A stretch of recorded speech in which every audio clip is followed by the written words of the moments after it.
Ya, assalamualaikum warahmatullahi wabarakatuh. Semoga sehat semua dalam kondisi seperti ini. Kami dari kelompok 7 akan menerangkan tentang makalah yaitu atau PPT yang berjudul Sejarah Perkembangan Agama Islam. Yang pertama, berdirinya agama Islam di dunia dan perkembangannya. Agama Islam dikenal dengan agama samawi atau agama langit, yang dibawa oleh Rasulullah Shallallahu Alaihi Wasallam atas perintah Allah Subhanahu Wa Taala. Islam juga ada artinya yang berasal dari bahasa Arab aslama, yaitu selamat. Selain itu, Islam juga berarti damai dan keselamatan yang berdasarkan pada penyerahan diri atau tawakal kepada Allah Subhanahu wa taala. Sejarah berdirinya agama Islam. Agama Islam pertama kali lahir di negara Arab, di mana kedatangannya diawali dengan kelahiran Rasulullah Shallallahu Alaihi Wasallam. Nabi Muhammad Shallallahu Alaihi Wasallam adalah nabi akhir zaman dan diangkat oleh Allah Subhanahu Wa Taala menjadi Rasul. Setelah itu, Nabi Muhammad pun menyebarkan Islam kepada seluruh kaum Arab. Nabi lahir di Mekah pada 12 Rabiul Awal pada tahun Gajah atau 20 April 571 Masehi. Beliau adalah seorang yatim piatu dengan ayahnya yang bernama Abdullah bin Abdul Muthalib yang wafat saat berdagang, sedangkan ibunya bernama Aminah binti Wahab yang meninggal saat beliau berusia 7 tahun. Pada usia 40 tahun, Rasulullah sering menyendiri dan bertafakur di Gua Hira. Hingga pada akhirnya, pada 17 Ramadan atau 6 Agustus 611 Masehi, beliau dikunjungi oleh malaikat Jibril yang datang untuk menyampaikan wahyu pertama dari Allah Subhanahu wa taala kepada beliau, yang isinya, bacalah dengan menyebut nama Tuhanmu yang menciptakan. Itu pada Quran surat Al-Isra,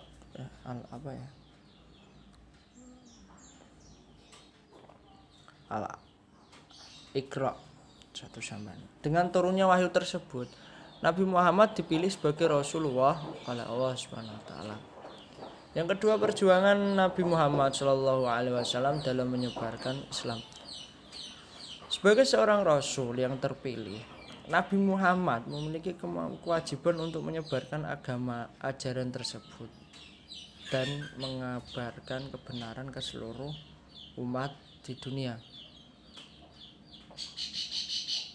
Secara perlahan, dakwaan beliau mulai disampaikan secara terbuka, dan dari dakwaan tersebut ada yang menerima dan tentunya ada yang sangat menolaknya.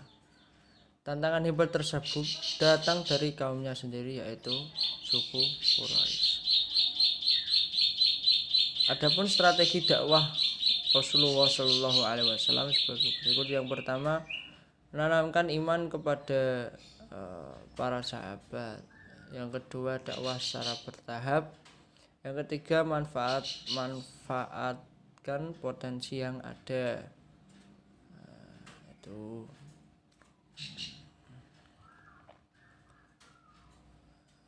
selanjutnya, sejarah berdirinya agama Islam di dunia.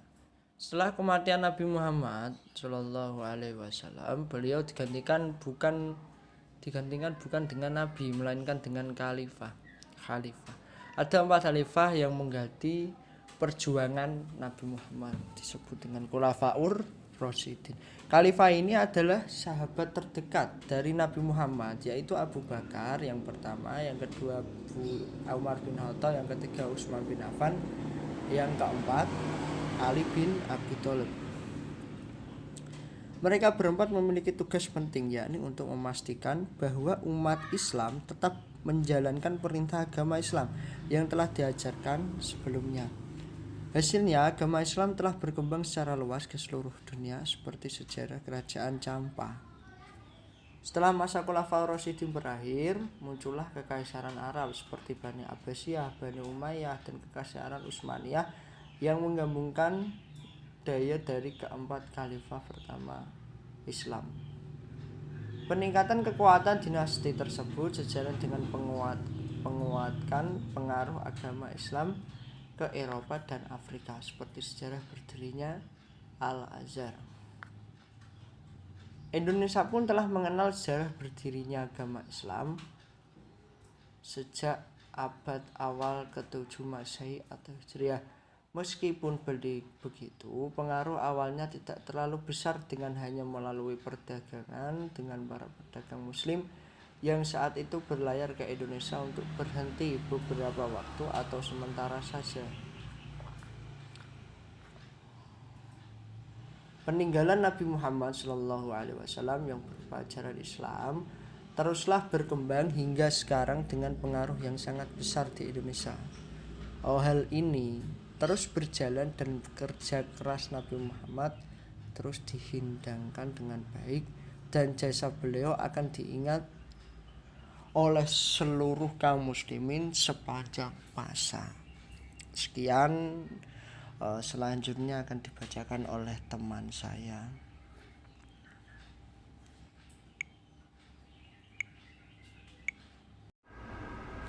Oke, selanjutnya yaitu B.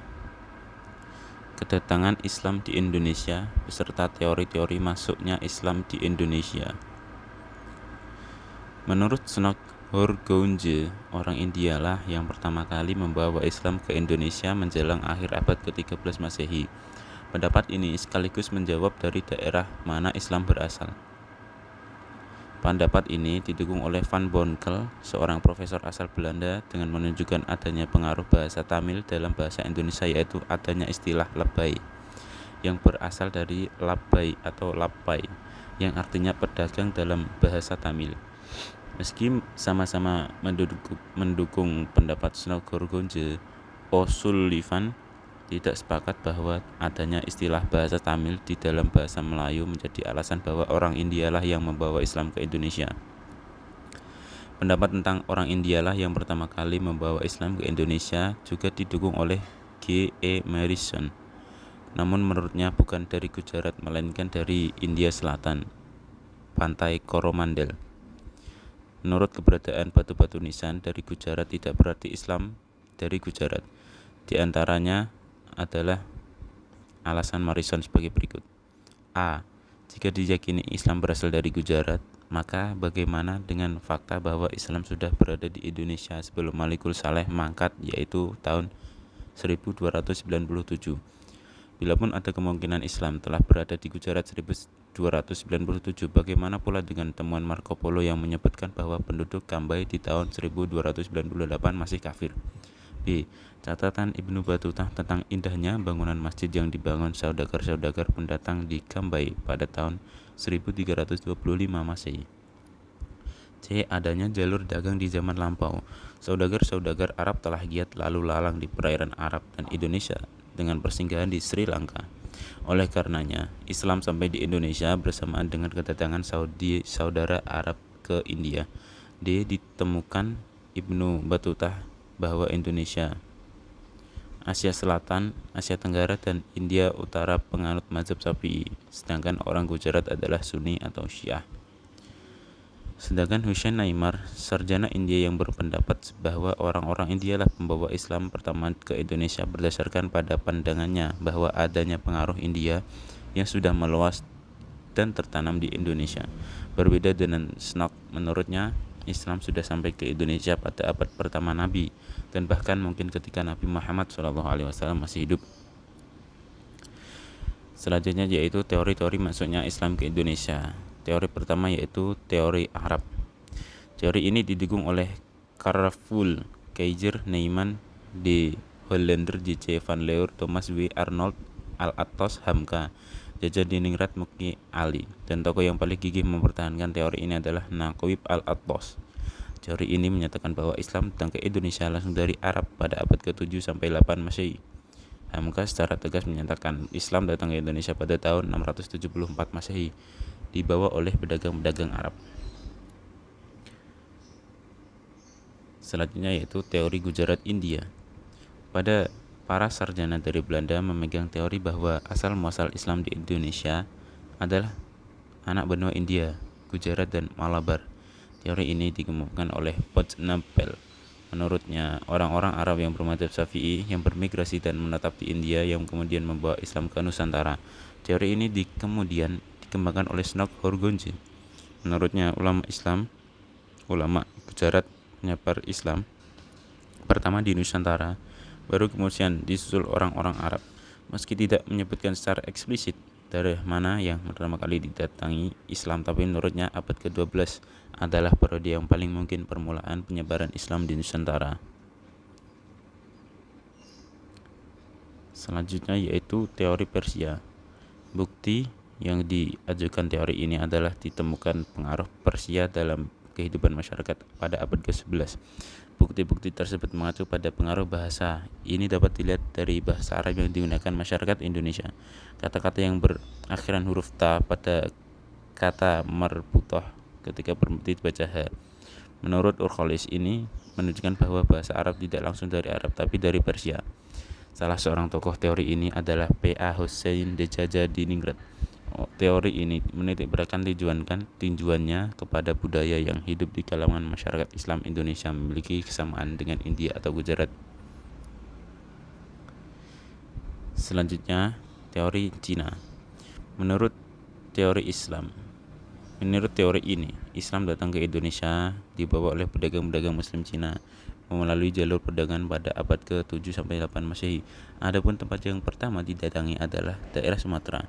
Perlu dipahami bahwa teori ini tidak berbicara tentang awal datangnya Islam ke Indonesia, melainkan tentang peran Muslim Cina dalam menyumbangkan data informasi tentang adanya komunitas Muslim di Indonesia serta dan perannya dalam perkembangan pada abad ke-15 atau 16 Masehi. Selanjutnya yaitu teori Turki. Perkembangan ini diajukan oleh Martin van Bruysschen. Menurutnya, selain orang Arab dan Cina, orang Indonesia juga menerima Islam dari orang-orang Kurdi dari Turki. Alasan yang diajukannya adalah satu, banyak ulama Kurdi yang berperan aktif dalam dakwah Islam di Indonesia. Dua, kitab karangan ulama Kurdi menjadikan rujukan yang berpengaruh luas, di antaranya pengaruh ulama Ibrahim Al-Qurani, seorang ulama Turki di Indonesia melalui tarekat Syataria. 4, tradisi berjanji populer di Indonesia. Selanjutnya C, perkembangan Islam di Indonesia. Perkembangan wilayah dan kekuatan politik Islam. Menurut Profesor Haidar, bahwa masuknya Islam ke berbagai daerah di Indonesia tidak dalam waktu yang bersamaan, namun para sejarawan sepakat bahwa Sumatera adalah daerah pertama yang didatangi Islam, kemudian berlanjut ke tanah Jawa. Hal ini dikarenakan situasi politik di tanah Jawa, yaitu melemahnya kerajaan Majapahit yang menyebabkan bupati-bupati di daerah pesisir memeluk Islam. Seiring waktu, Islam menjadi kekuatan baru dalam proses pengembangan masyarakat Jawa. Modus ekonomi atau perdagangan membawa perkembangan di Islam ke belahan timur Indonesia. Maluku pada abad ke-14 Masehi, Sulawesi Tenggara, Sulawesi Selatan pada abad ke-15, dan kemudian berlanjut ke daerah Kalimantan, Banjarmasin pada awal abad ke-16, tepatnya tahun 1550.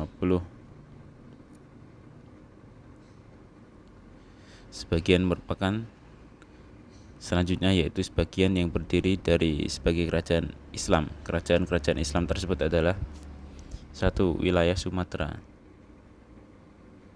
1. Kerajaan Samudra Pasai pada tahun 1226 sampai 1517.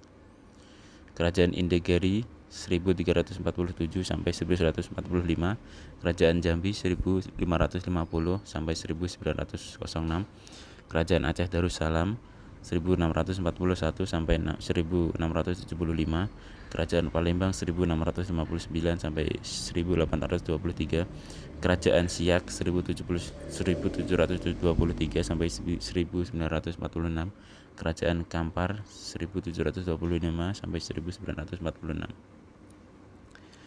Wilayah Jawa yaitu Kesultanan Cirebon, Kesultanan Demak, Kesultanan Banten, Kesultanan Panjang, Kesultanan Mataram. Wilayah Nusa Tenggara, Kesultanan Lombok dan Sumbawa, Kerajaan Bima. Lalu wilayah Maluku, Kerajaan Ternate, Kerajaan Tidore.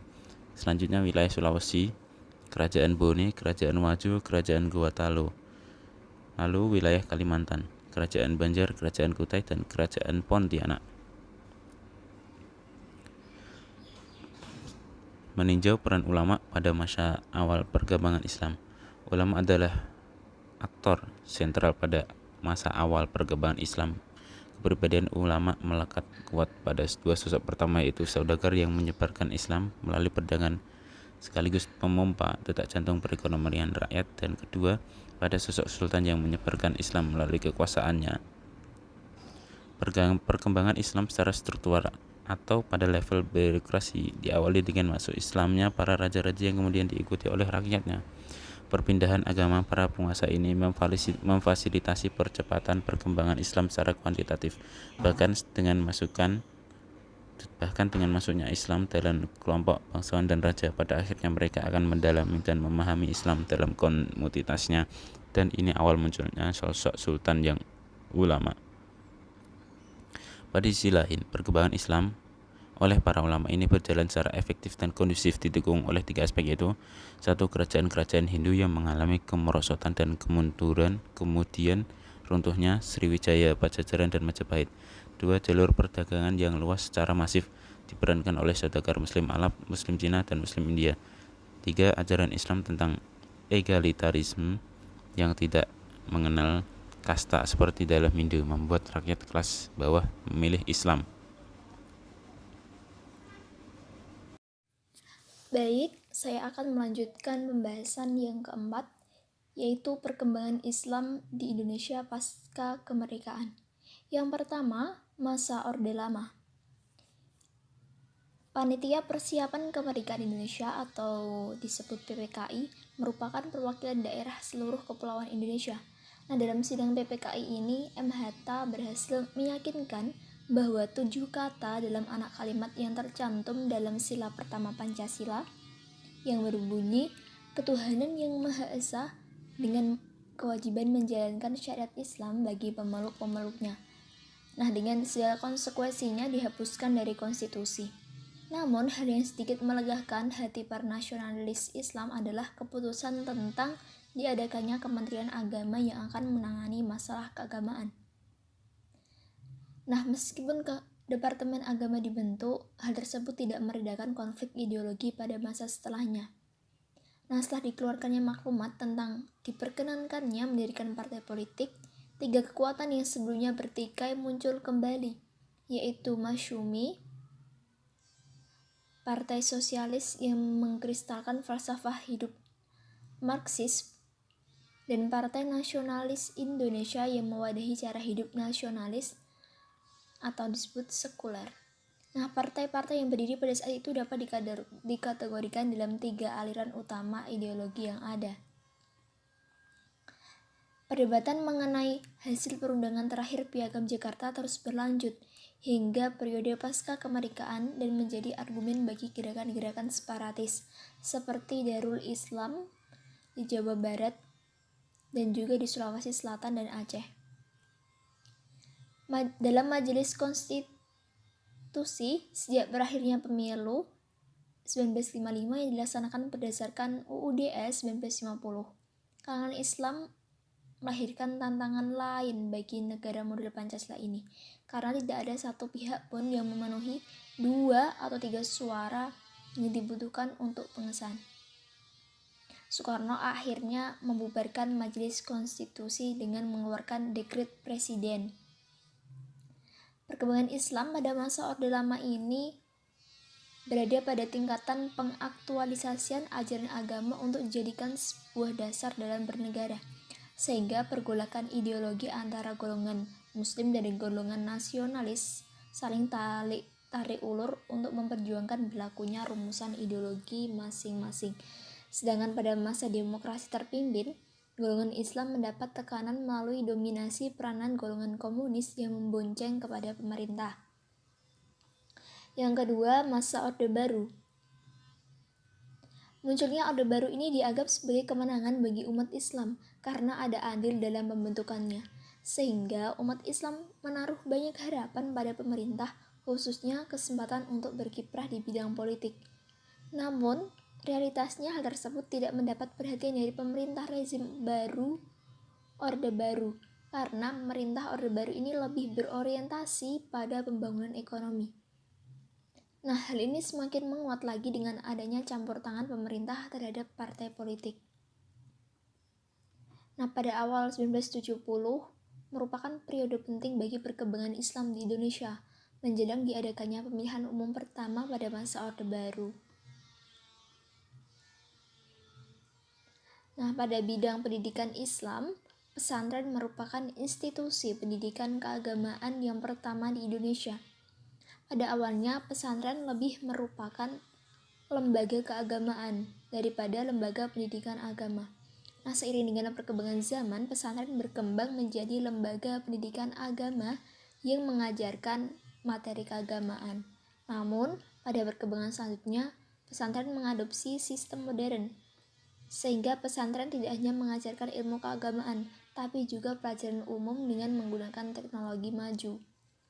Pada masa ini, perkembangan yang perlu dicatat adalah munculnya ide reformasi fikih yang diusulkan oleh ulama Indonesia. Yang ketiga, masa reformasi. Nah, dengan runtuhnya Orde Baru pada 21 Mei 1998 bersamaan dengan munculnya berbagai gerakan sosial, isu Piagam Jakarta dan tuntutan untuk memperbesar peran syariah dalam negara kembali muncul ke permukaan. Khusus untuk isu penerapan syariah, secara umum ada dua tipe gerakan Islam yang berargumen tentang hal tersebut.